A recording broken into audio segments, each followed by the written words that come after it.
ada kata-kata wahai orang beriman bertakwalah, itu maksudnya adalah cara bertakwa gimana? Yang haram-haram jangan dibuat, yang Allah larang jangan dilakukan. Karena ada ayat yang beriman saja, ada ayat yang bertakwa saja, tapi beberapa ayat isinya ya ayyuhalladzina amanu ittaqullah, ada kan? Masa disuruh beriman bertakwa lagi, kenapa double-double? Ya. Kenapa harus dua? Karena perintahnya triple. Ya, perintahnya itu beriman dan takwa. Perintahnya berarti apa? Disuruh taat, kemudian inkifaf anil maharim, menjaga dari yang haram-haram, ya, watarku al munahiyat, tinggalkan yang Allah larang. Itu puncak ketakwaan. Hari ini 3 triple itu sudah ada nggak di rekap perbuatan hari ini kira-kira? Apakah hari ini kita sudah membangun kegiatan ketaatan-ketaatan? Checklist. Yang kedua, wal inkifaf anil maharim. Apakah kita hari ini sudah menjaga diri dari yang haram? Nah, mudah-mudahan insya Allah lah ya. Yang haram kan banyak gitu ya. Mudah-mudahan hari ini kita sudah. Yang ketiga, apakah kita sudah tarkul munahiyat, meninggalkan apa yang Allah larang hari ini? Nah, makanya bicara takwa itu gampang teorinya, prakteknya ya harus ada triple itu amalan. Assalamualaikum warahmatullahi wabarakatuh.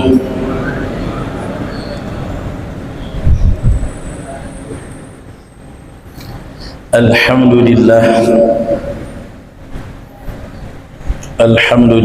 nahmaduhu wa nasta'inuhu wa nastaghfiruh wa na'udzu billahi min shururi anfusina wa min sayyiati a'malina, man yahdihillahu fahuwal muhtadi wa man yudlil falan tajida lahu waliyyan mursyida. Allahumma salli wa sallim wa barik ala nabiyyina Muhammadin wa ala alihi wa ashabihi ajma'in, amma ba'd.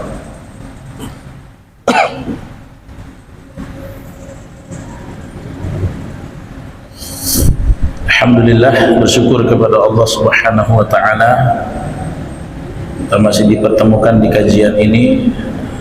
Mohon maaf tadi persiapannya agak lama karena nafas dulu sedikit, baru sampai ya 40 menitan di rumah lah. Saking saya tidak mau liburkan ya, saya berusaha untuk tidak meliburkan kajian ini ya. Karena Rabu kami sudah libur, yang di Uswah ini agak diusahakan jangan libur gitu ya.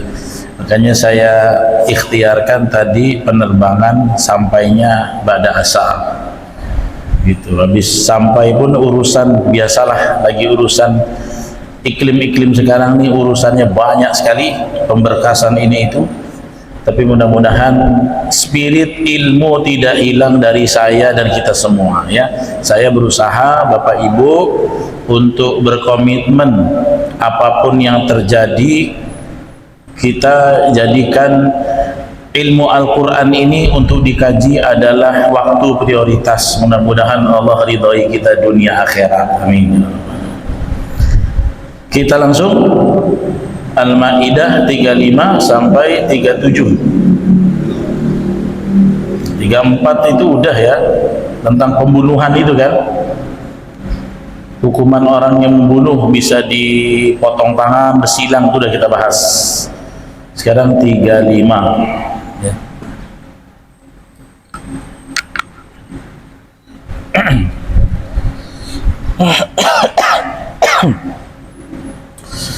A'udzu billahi minasy syaithanir rajim.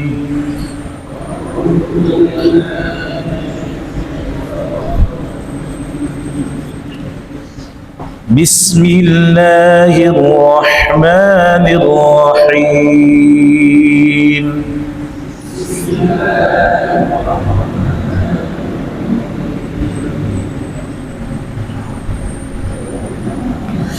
يا أيها الذين آمنوا اتقوا الله وابتغوا إليه الوسيلة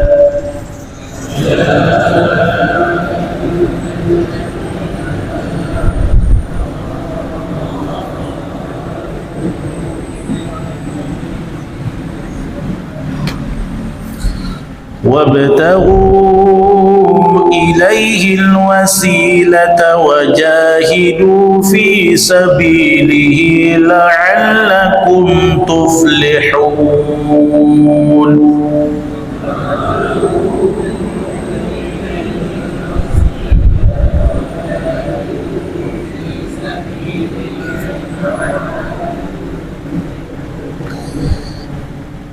إن الذين كفروا لو أن لهم ما في الأرض جميعا ومثله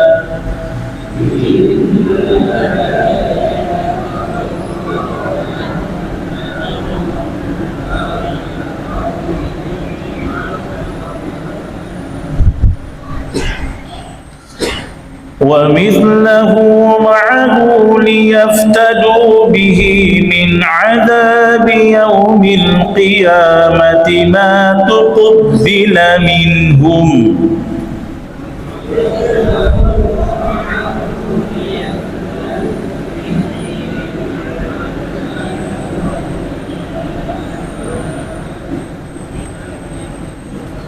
ولهم عذاب أليم.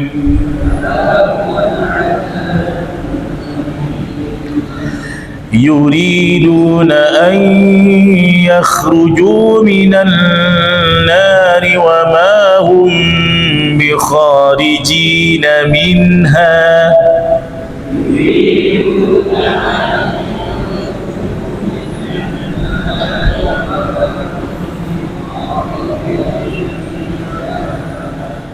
ولهم عذاب مقيم.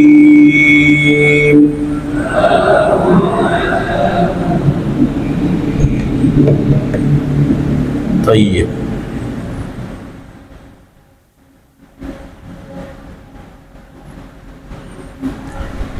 Ayat 35, Ya ayyuhalladzina amanu, wahai orang-orang yang beriman, ittaqullah, ya, bertakwalah kalian kepada Allah,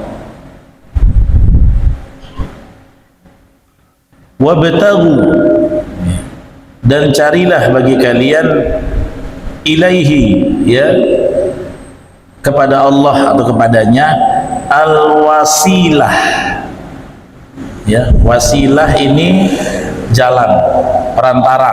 Wasilah itu artinya perantara, jalan. Wajahidu, dan berjihadlah kalian, fi sabilihi, di jalannya, di jalan Allah, fi sabilillah, berjuang, ya, la'allakum, agar kalian tuflihun, ya, beruntung. Nah, ini ayat ini titik poin pembahasannya di wasilah, ya, wasilah.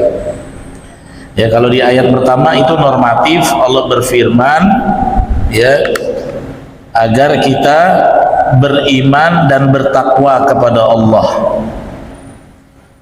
ya.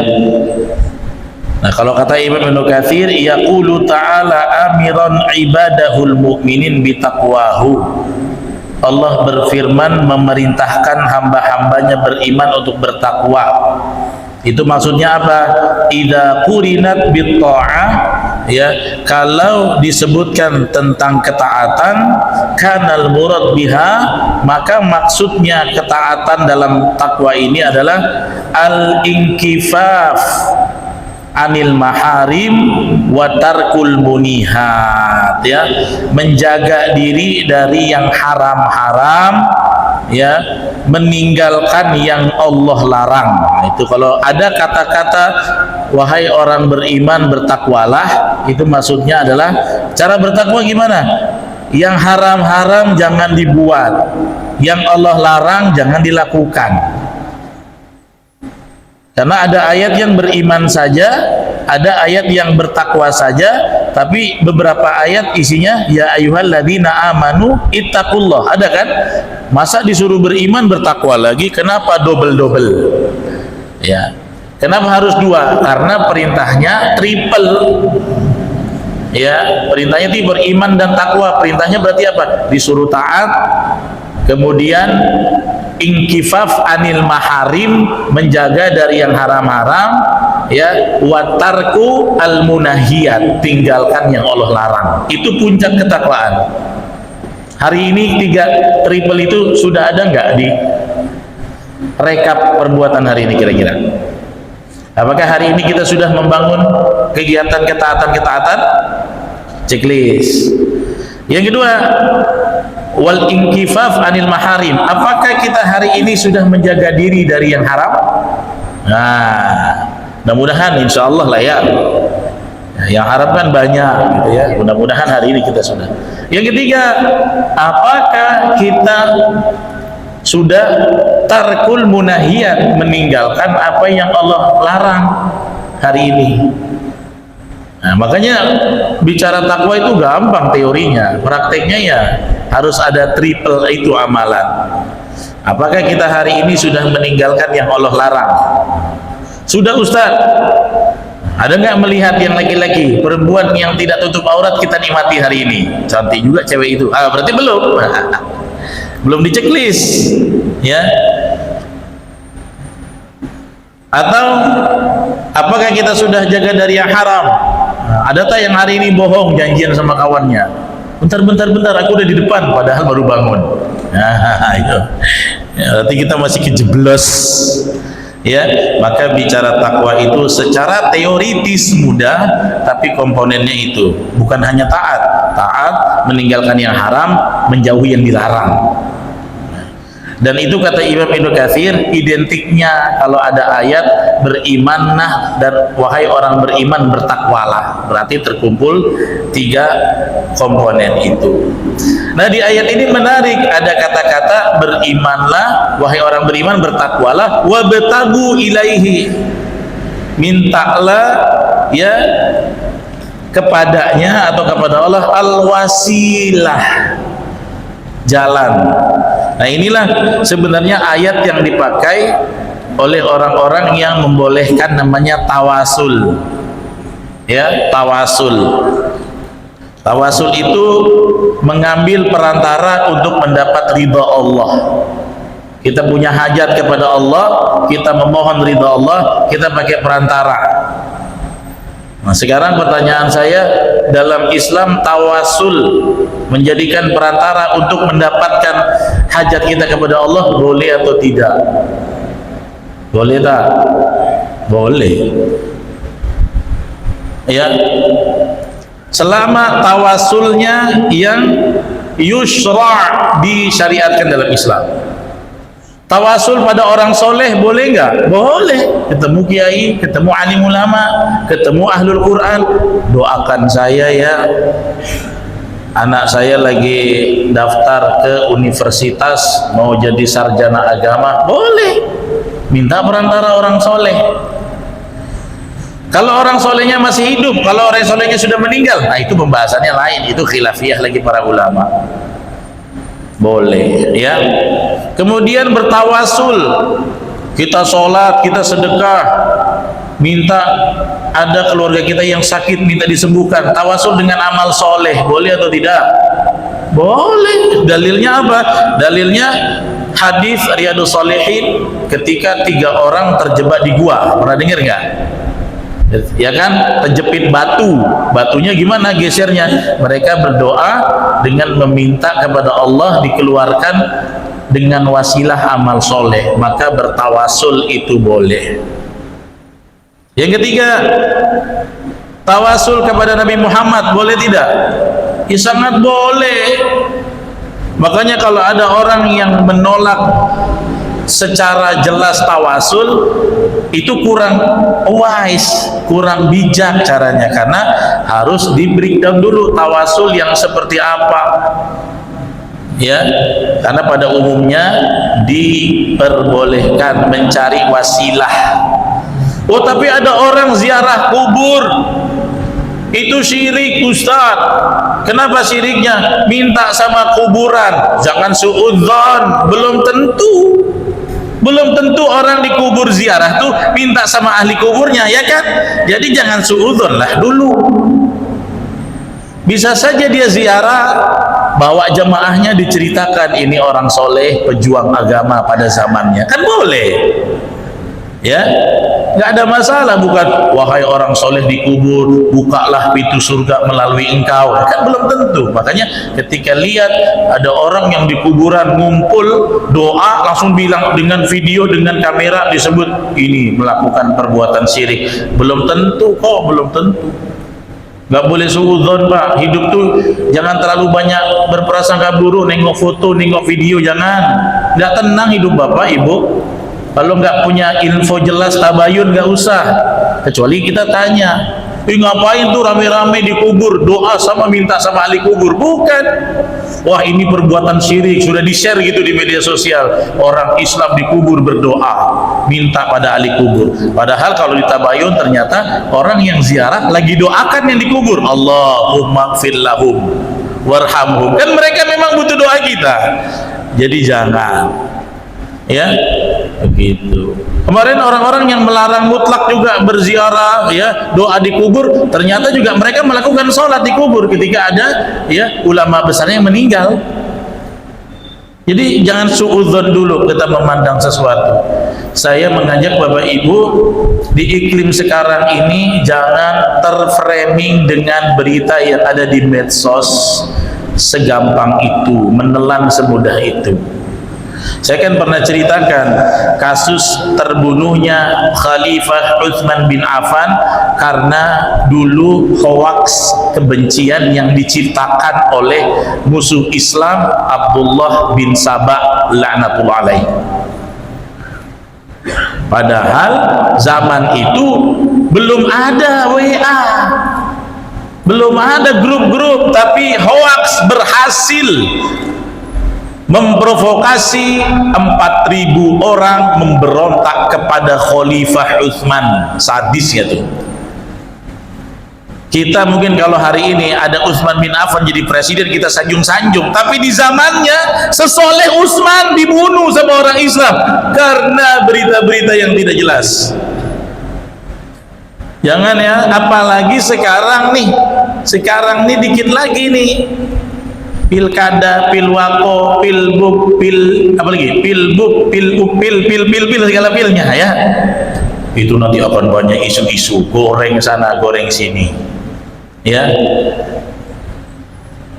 Bapak Ibu jangan masuk ke kubangan air comberan itu, jangan masuk ke air keruh, ya. Tapi lebih banyak hadirkan husnudzon, prasangka yang baik, ya. Nah sekarang Allah suruh wabtagu ilaihil wasilah. Setelah disuruh beriman, bertakwa, ya, kemudian kita disuruh minta wasilah. Nah sekarang tafsiran wasilah itu apa? Yang pertama, berkata Imam Sufyan Ats-Tsauri, ya, beliau meriwayatkan dari Tolhah, dari Atha, dari Ibnu Abbas, yang maksudnya mintalah kepada Allah wasilah itu apa? Ai al-qurbah, ya, mintalah kepada Allah supaya masuk surga dengan apa? Dengan al-qurbah. Wasilah itu dengan melakukan amalan ketaatan yang mendekatkan diri kepada Allah. Jadi wasilah yang dimaksud di ayat ini, kata Ibnu Abbas, ya, adalah segala qurbah itu dari kata qurba, segala amalan yang bikin kita dekat kepada Allah, itulah wasilah, ya. Yang kedua, Imam Qatadah, ya, seorang pakar tafsir kalangan tabi'in, mengatakan apa maksudnya mintalah kepada Allah wasilah? Ya, beliau mengatakan taqarrabu ilaihi, mendekatlah kamu kepada Allah. Kalau kamu mau wasilah dulu, mendekatlah kepadanya bi taatihi, dengan segala kegiatan ketaatan, mentaati Allah, wal amalu bima yurdihi, dan amalan yang membuat Allah ridha. Ya, banyak kan semua amalan-amalannya, ya. Oleh karena itu, para imam madhab ketika mentafsirkan ayat ini menukil Al-Isra ayat 57, karena ada kata-kata wasilah juga di surat Al-Isra ayat 57. Apa bunyinya? Ulaikal ladzina yud'auna yabtaguna ila rabbihimul wasilah.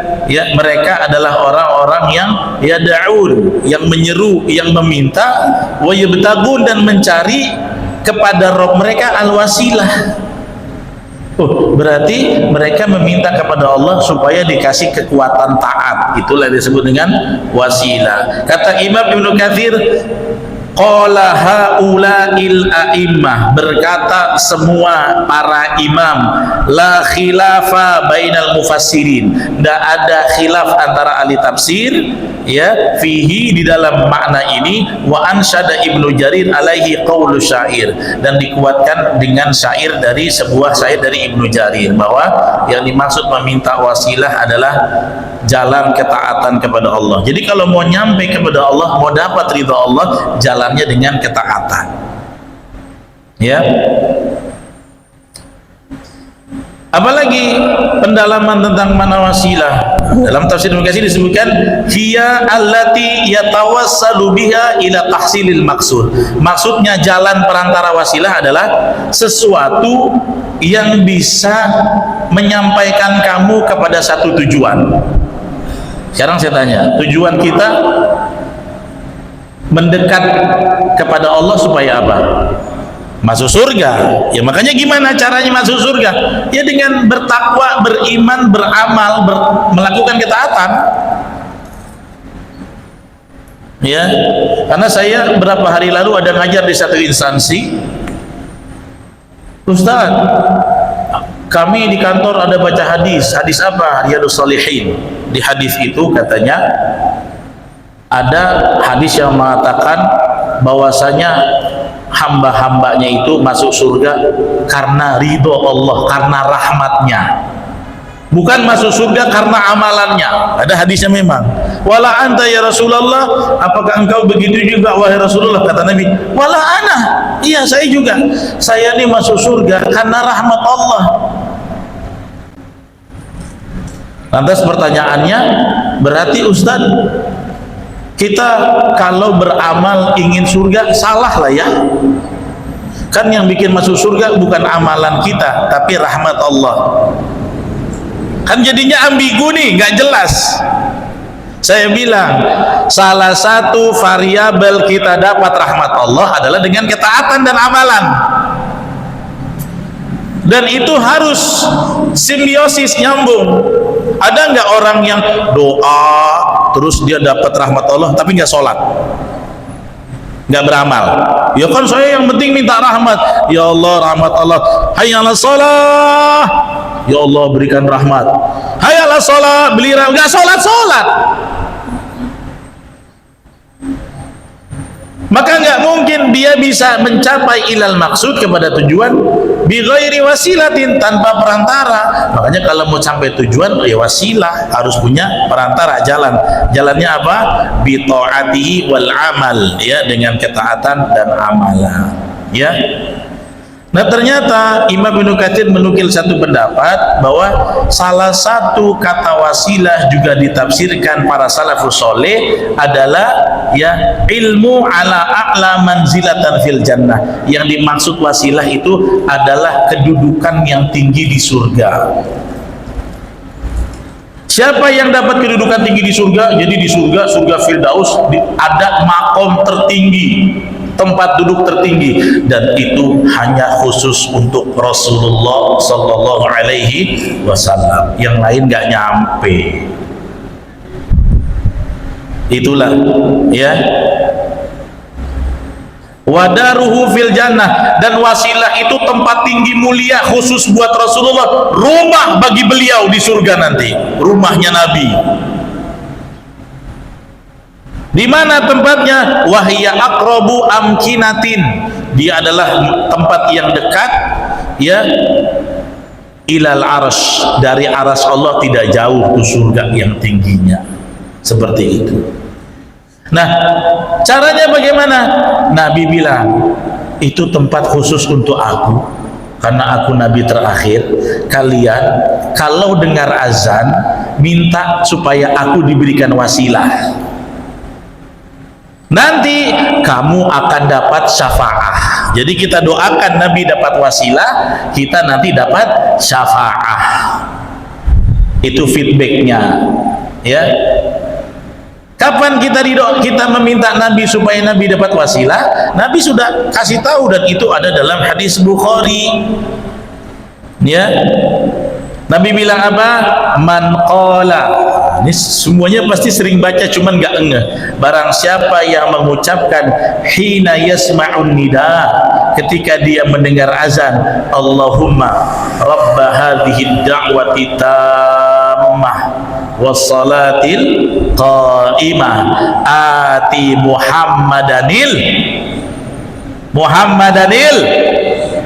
Muhammadanil wasila wal fadila. Selama ini saya baca Ustaz, nggak tahu tafsir maknanya, asal usulnya, taunya ujuk-ujuk jreng doa ya.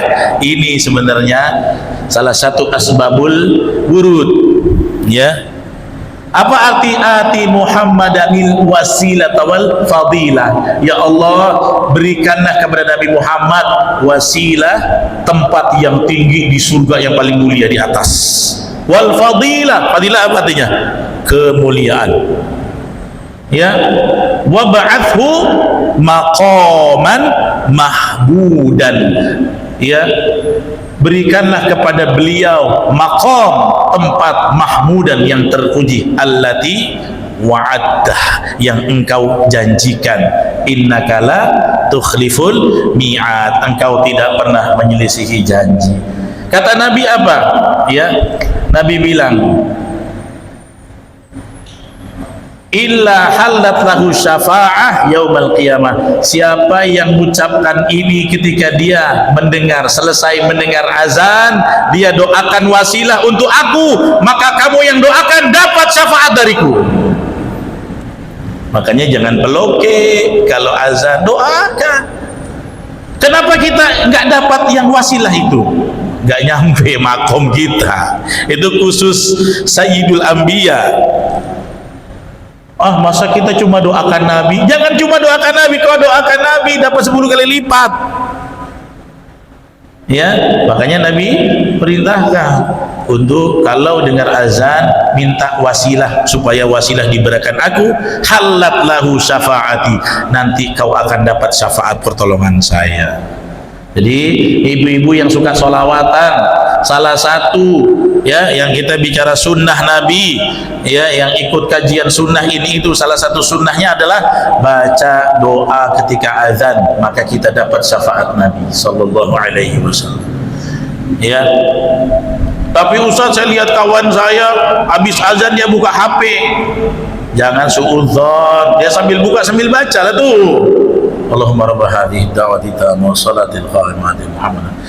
Tapi dia main HP, sibuk aja ngukur amal orang. Amal kita aja belum betul. Gak usah punya suudzon, hidup bener ya. Setuju nggak? Supaya enak hidup kita nyaman. Ya. Kemarin di grup ada grup mubalik sekepri itu, ada ngirim video Mike Tyson lagi sholat di kafe, bertiga sama temannya. Imamnya pakai celana pendek. Imamnya Mike Tyson di belakangnya. Udah habis latihan, habis apa, mereka di kafe sholat, imamnya celana pendek. Macam mana lah sholat ini? Masa pakai celana pendek nggak sah? Yang disibukkan sah atau tidak? Padahal itu orang baru mu'alaf, baru mau diajarin sholat, bagus dia sholat. Besok kasih tahu dia tentang syariat. Uang perkara yang wajib saja, ada orang Al-Fatihah wajib, tapi kalau orang baru 2 hari masuk Islam tidak hafal Al-Fatihah, macam mana? Nggak sah sholatmu. Masa baru mu'alaf dibilang nggak sah? Orang Nabi aja bilang kalau orang tak hafal Al-Fatihah baru masuk Islam, ya udah dia pakai tasbih, tahmid, takbir. Allahu Akbar, subhanallah walhamdulillah, Allahu Akbar, Allahu Akbar, sah itu. Kita itu kebanyakan apa? Suudzon. Ya.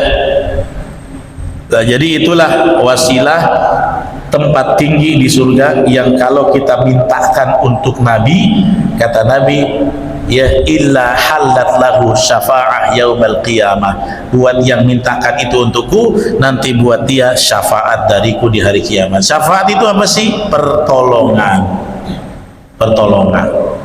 Jadi yang namanya syafaat itu memang harus dikumpul-kumpul. Karena itu kalau amalan kita tidak mencukupi, syafaat itulah pertolongan yang akan menyelamatkan. Ya, begitu. Dalam hadis yang lain Imam Ibnu Katsir menukil yang mirip-mirip. Barang siapa bersolawat untukku 1 kali, dia akan mendapat 10 kali. Saya skip aja di tafsir Ibnu Katsir. Nah, intinya bisa memahami makna wasilah itu ya. Wasilah ya, ketaatan ya, dan penafsiran yang kedua adalah tempat yang tinggi. Jadi dengan wasilah yang kita minta, kita dapat syafaat dari Nabi. Itu feedbacknya itu. Karena ada orang yang mohon maaf ya, pemikirannya dangkal, dia bilang ngapain kita sholawat doakan Nabi, Nabi kan lebih soleh, kita yang butuh doa Nabi. Justru Nabi bilang kalau kau doakan aku, kau kasih 10 kali lipat dari Allah, nanti dikasih. Itu hukum sholawat kan begitu.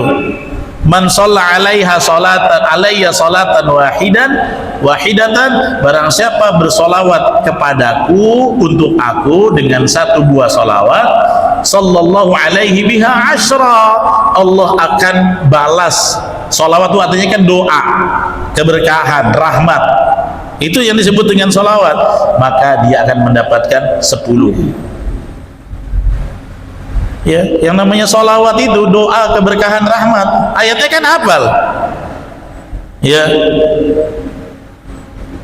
ada nggak ayat yang alladzina idza asabathum musibah qalu inna lillahi wa inna ilaihi raji'un ulaika alaihim sholawatun, mereka lah yang mendapatkan sholawatum mir rabbihim wa rahmah, mendapatkan sholawat dari Rabb mereka dan rahmat.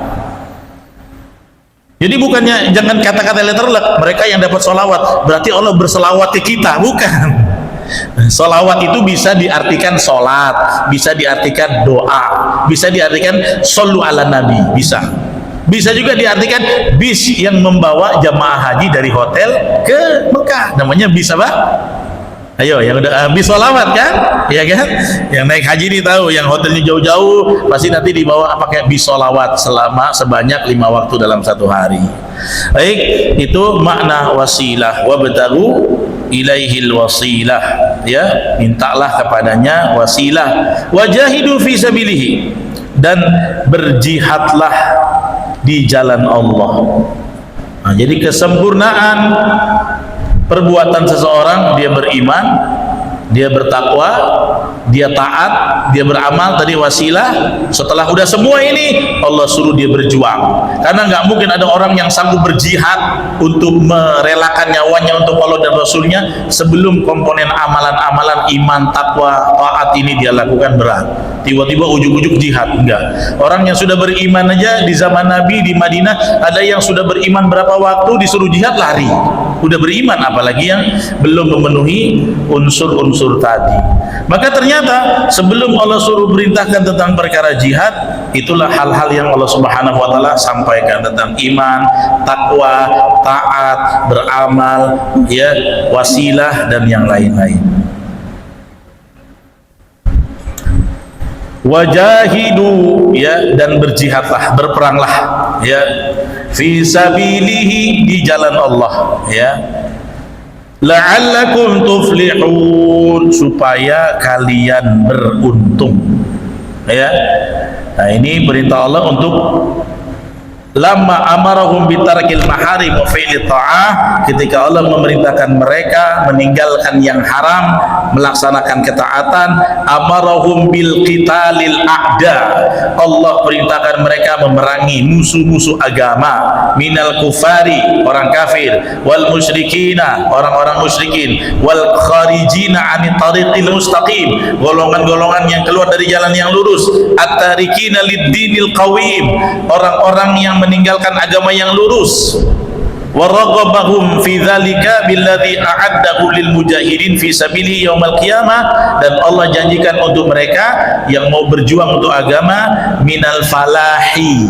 Falah itu artinya muflih, falah, kemenangan, was-sa'adatil 'azimah, kamu akan kalau mau berjuang di jalan Allah dapat kehidupan kebahagiaan yang besar, al-khalidah, yang kekal, al-mustamirrah, yang kenikmatannya terus-terusan tidak akan pernah putus, allati la tabidu wa la tahul, yang tidak akan pernah hilang, wa la tazul, tidak akan pernah tergelincir, ya, tidak akan pernah tergelincir nikmatnya. Kalau siapa?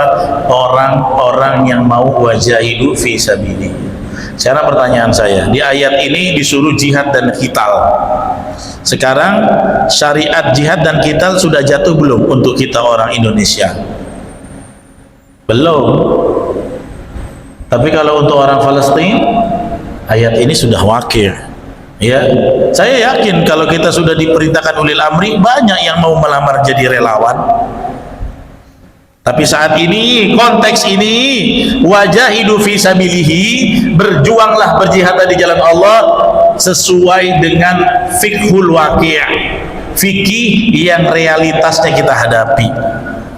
Maka kita sekarang juga harus sungguh-sungguh wajahidu fi sabilihi. Nah, sungguh-sungguhnya di mana sekarang kalau di Indonesia? Ngapain kita sungguh-sungguhnya? Angkat senjata? Belum. Ya, dan kita itu mentalnya masih belum teruji. Makanya kalau diumumkan Indonesia, siapa yang mau dibolehkan oleh ulil amri perang ke Palestina? Yang tiarap, yang lari juga banyak. Orang boikot aja nggak sanggup.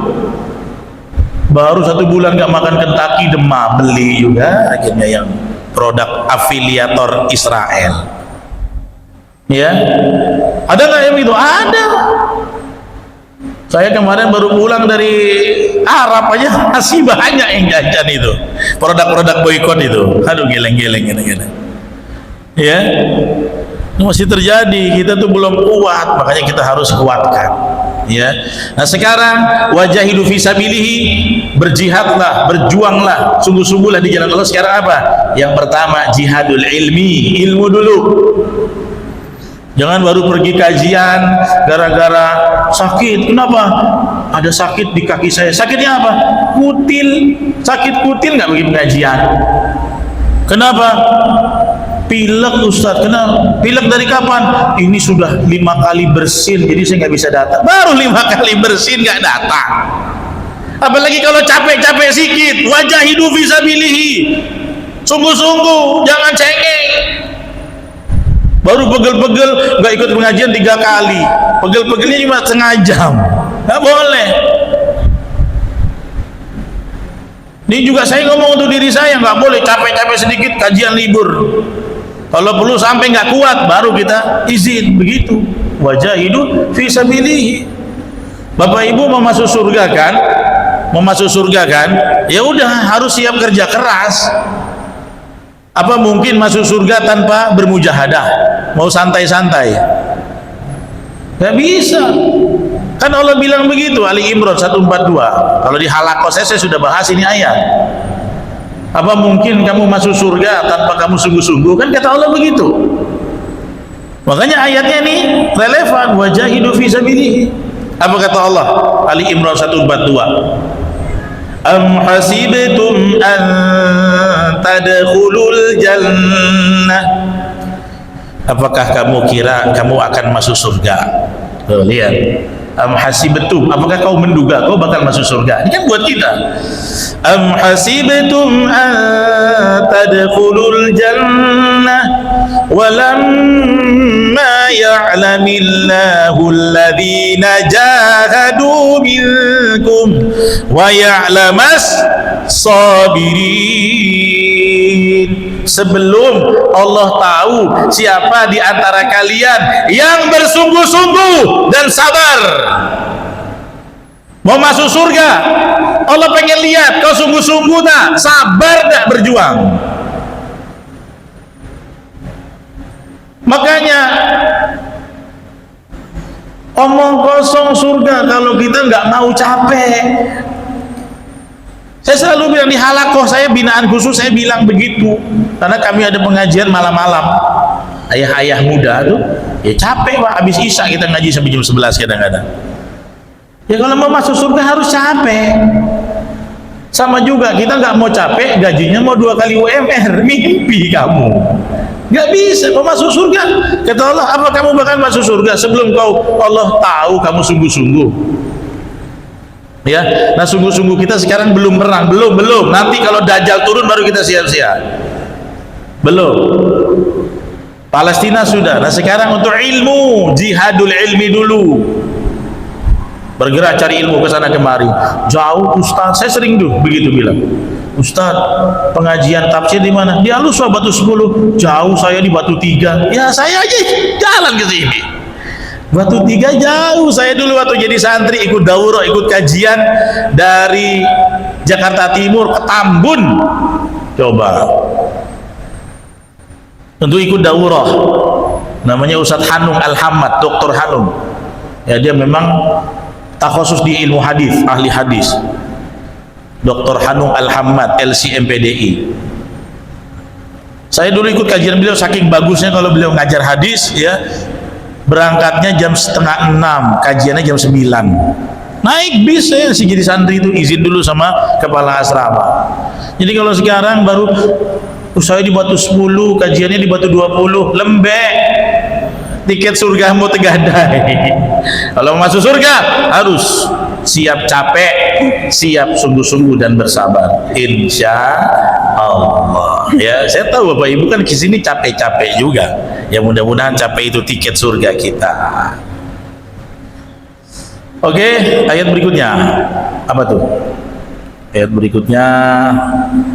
Innal ladzina kafaru, sesungguhnya orang-orang kafir, lau anna lahum, kalau sekiranya bagi mereka ma fil ardi jami'a, apa-apa yang ada di bumi semuanya, kekayaan bumi itu mereka punya, wa mithlahu, dan semisalnya 2 kali lipat berarti, wa mithlahu ma'ahu, bersama dengan dia, liyaftadu bihi min adzabi yaumil qiyamah, liyaftadu, untuk menebus dengannya ya, dari dengan kekayaan. Kalaulah seluruh perbendaharaan kekayaan bumi ini 2 kali lipat dimiliki orang kafir, dia memakai untuk menebus dirinya dari azab di hari kiamat, ma tuqbila minhum, tidak akan diterima dari mereka, walahum adzabun alim, buat mereka azab yang pedih. Jadi kalau ada orang kafir bilang gini, saya nggak mau beriman, saya nggak mau ibadah, saya mau fokus cari duit aja, nanti kalau sudah kaya urusan selesai, pakai uang semua beres.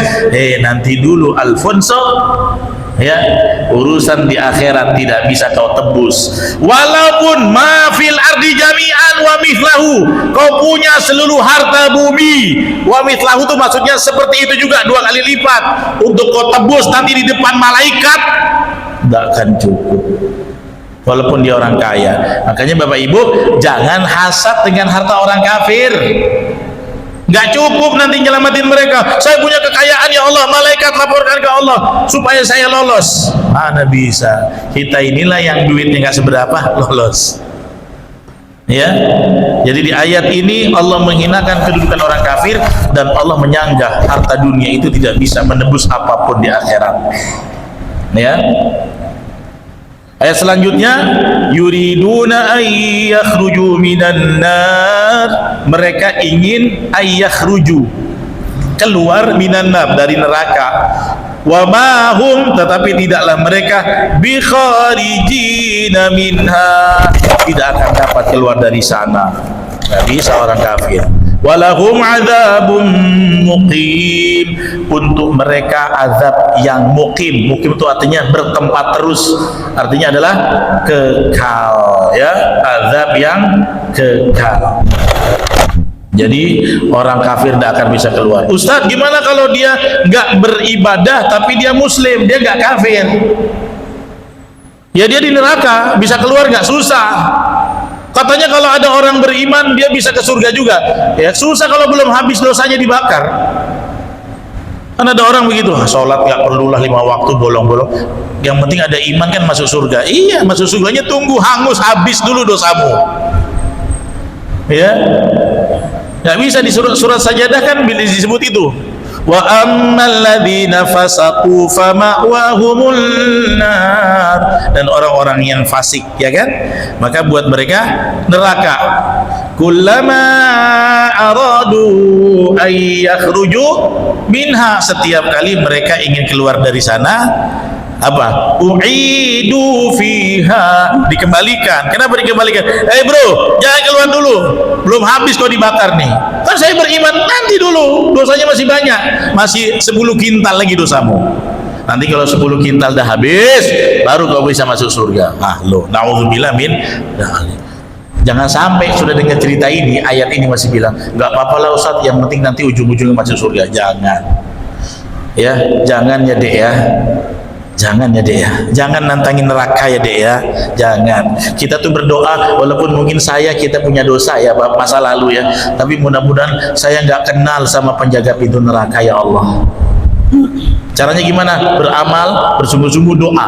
Doanya apa yang sunnah? Baca habis sholat pagi, subuh, dan maghrib. Allahumma inni a'udzubika, Allahumma inni as'aluka ridhaka wal jannah wa na'udzubika min sakhatika wan nar. Doa itu disunahkan dibaca 3 kali habis sholat subuh dan maghrib. Kalau imam bacanya sekali, yang lebih afdal adalah 3 kali dibaca.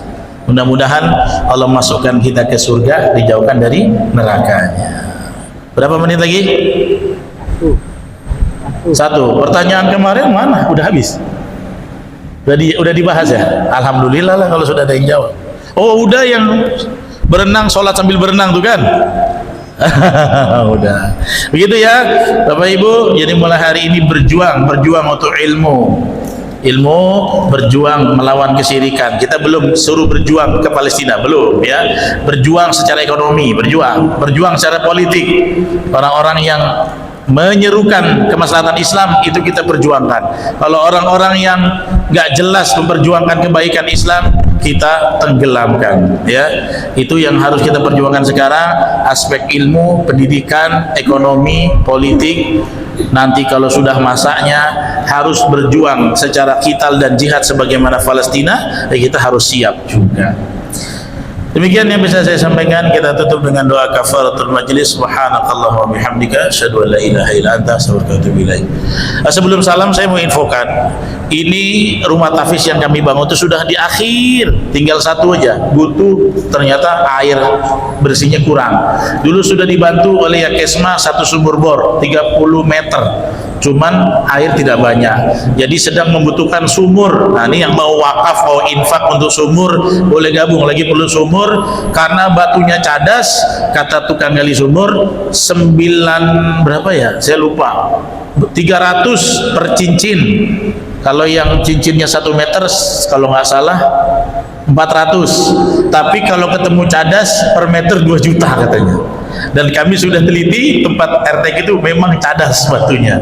Jadi tukang galinya tak mau kena capek ya. Jadi kita hitung-hitung bisa 15 sampai 16 juta. Bapak Ibu yang mau ikutan untuk sumur para tahfiz, tinggal ini aja sih. Ini kita semen, saya mau buka itu insya Allah untuk program di Unlady. Tinggal sumur aja yang kurang, karena saya nggak berani datangi santri kalau air minim. Ya, silakan. Udah terkumpul berapa dek? 5 juta ada? Ada? 7? Belum? Lupa ya, 5 sampai 7 juta ya. Kebutuhannya 16 juta. Yang mau gabung silakan ke Ustazah Khalisa ya, beliau ketua yayasan, untuk sumur para penghafal Quran. Mudah-mudahan ngalir terus sampai kubur kita. Wassalamualaikum warahmatullahi wabarakatuh.